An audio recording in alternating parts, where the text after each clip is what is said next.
अस्सलामु अलैकुम वरहमतुल्लाहि वबरकातुहू। नाज़रीन, इस्तक़बाल है, स्वागत है आपका viral news live studio Jalgaon, Maharashtra, India में। मैं आपका मेज़बान मुफ्ती मोहम्मद हारून नदवी। आइए इंटरनेशनल टॉप 5 न्यूज़, दुनिया की 5 बड़ी ख़ास अहम ख़बरों पर नज़र डालते हैं। सबसे पहले मैं अपील करूँगा कि जो साथी नए हैं और अभी तक इस चैनल से जुड़े नहीं हैं वो जुड़ जाएं। उसका तरीक़ा यह है कि नीचे लाल कलर में एक जगह सब्सक्राइब लिखा होगा, उसे टच कर दें, वो सफ़ेद हो जाएगा। उसकी सफ़ेद होती राइट साइड में एक बेल, एक घंटी बनकर आएगी, उससे टच कर दें और घंटी को टच करने के बाद 3 ऑप्शन आएंगे, जिसमें पहला ऑप्शन ऑल का रहेगा, उससे टच कर दें। ये तीनों काम करने से ये होगा कि आप चैनल के साथ जुड़ जाएंगे। हमारी हर खबर, हर वीडियो आपको आपके मोबाइल पर मिल जाया करेगी। और हाँ नाज़रीन, हम हर रोज़ अपील करते हैं कि प्लीज़, ये एक प्राइवेट चैनल है और चैनल चलाने के लिए पूरी एक टीम लगती है, बड़ा रुपया पैसा खर्च होता है।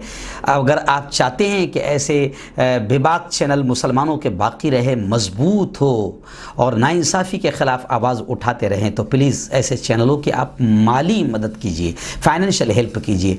स्क्रीन पर आप देखें हमारे चैनल का बैंक अकाउंट नंबर भी है, और ऐसे ही अगर आप ऑनलाइन भेजना चाहते हैं तो गूगल पे, फ़ोन पे और पेटीएम का नंबर भी है 9923223361।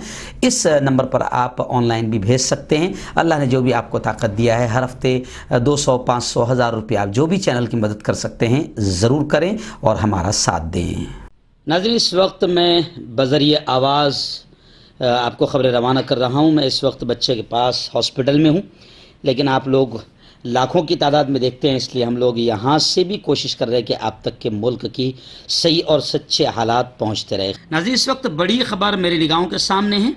जी हाँ, जिस तरीके से यूएई, अरब मुत्तहदा अरब इमारात का इजराइल के साथ एग्रीमेंट हुआ, हाथ मिलाया गया, इसको लेकर पूरी दुनिया मुत्तहदा अरब इमारात पर थू थू कर रही है और मुनाफिक और गद्दार और मुसलमानों के दुश्मन और फ़लस्तीन के सौदागर न जाने कैसे कैसे अल्फाज से यूएई को याद कर रही थी। लेकिन इस वक्त बड़ी खबर आ रही है कि मुत्तहदा अरब इमारात के वली अहद शेख मोहम्मद बिन जायद ने अपना मौक़िफ़ ज़ाहिर करते हुए ये कहा कि इजराइल से फ़लस्तीन की कीमत पर मुआहदा नहीं किया गया है। और साफ तौर से उन्होंने ये भी कहा कि मुत्तहदा अरब इमारात फ़लस्तीनियों का दूसरा वतन है और हम फ़लस्तीन को अलग रियासत बनाने के मौक़िफ़ पर कायम हैं, जिसका दारुल हुकूमत मशरक़ी यरूशलेम होगा। उन्होंने कहा कि इजराइल के साथ अमन का मुआहदा हिकमत अमली का हिस्सा, ताहम ये पेशरफ्त फ़लस्तीन काज की कीमत पर नहीं हुई है। इजराइल के साथ मुआहदे के बाद शेख मोहम्मद जायद का पहला बाज़ाब्ता बयान सामने आया है। नाज़रीन, दूसरी बड़ी खबर इस वक्त मेरी निगाहों के सामने है कि आज यानी जुमेरात के दिन काबतुल्लाह को गुस्ल दिया जाएगा। जी हाँ, खादिम हरमैन शरीफैन शाह सलमान बिन अब्दुल अजीज़ अल सऊद ने इस साल 1442 हिजरी के लिए बैतुल्लाह के गुस्ल की मंजूरी दे दी है। गुस्ल काबा कल यानी बरोज़ जुमेरात को अंजाम दिया जाएगा और इस मौके पर कोरोना वायरस के तनाजुर में तमाम तर एहतियाती तदाबीर का ख़ास ख्याल रखा जाएगा। मक्का मुकर्रमा के गवर्नर शहजादा खालिद अल फैसल शाह सलमान की तरफ से गुस्ल की कार्रवाई की निगरानी करेंगे। इस हवाले से मस्जिद हराम और मस्जिद नबवी के उमूर के निगरान आला डॉक्टर अब्दुर्रहमान अस्सुदैस ने इमाम हरमैन शरीफैन और वली अहद की जानिब से हरमैन शरीफैन और उनके ज़ायरीन के लिए खुसूसी तवज्जो और देखभाल पर दोनों शख्सियात का शुक्रिया अदा किया। नाज़रीन, तीसरी बड़ी खबर इस वक्त मेरी निगाहों के सामने है कि तुर्की का तेल और गैस के मुतनाज़े मंसूबे में तोसी पर इसरार है। तुर्की बज़िर है इस मंसूबे को अंजाम देने में, लेकिन यूरोपीय यूनियन ने पाबंदियों की धमकी दी है। जी हाँ, तुर्की के सदर रजब तैयब उर्दगान ने बहरा रूम में तेल और गैस के वसी तर ज़खायर की मज़ीद तलाश और उनके हुसूल के मंसूबे पर इसरार किया। दूसरी तरफ यूरोपीय ममालिक ने तुर्की पर पाबंदियों की धमकी दी है। कल मंगल के एक बयान में तुर्क सदर ने कहा कि उनकी हुकूमत बहरा रूम में गैस की तलाश के मिशन में तोसी के ऐलान पर कायम है। उनका कहना था कि हमें ये काम हर सूरत में करना है। उन्होंने तुर्क फौज को तेल और गैस की तलाश के मंसूबे को अमली जामा पहनाने की हिदायत दे दी है।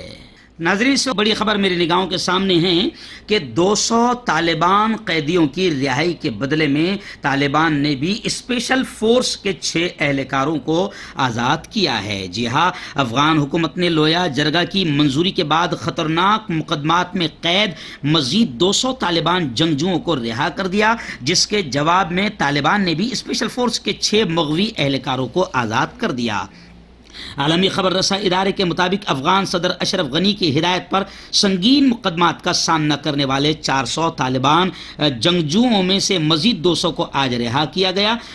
ایسے ہی قبل ازیں 80 سے زائد قیدیوں کے ایک گروپ کو پہلے ہی رہا کیا جا چکا ہے۔ ان 200 جنگجوؤں کو کابل کی مرکزی جیل سے رہا کر دیا گیا، جس کے بدلے میں طالبان نے بھی افغان اسپیشل فورس کے 6 مغوی اہلکاروں کو آزاد کر دیا، تاہم ان اہلکاروں کے نام ظاہر نہیں کیے گئے ہیں۔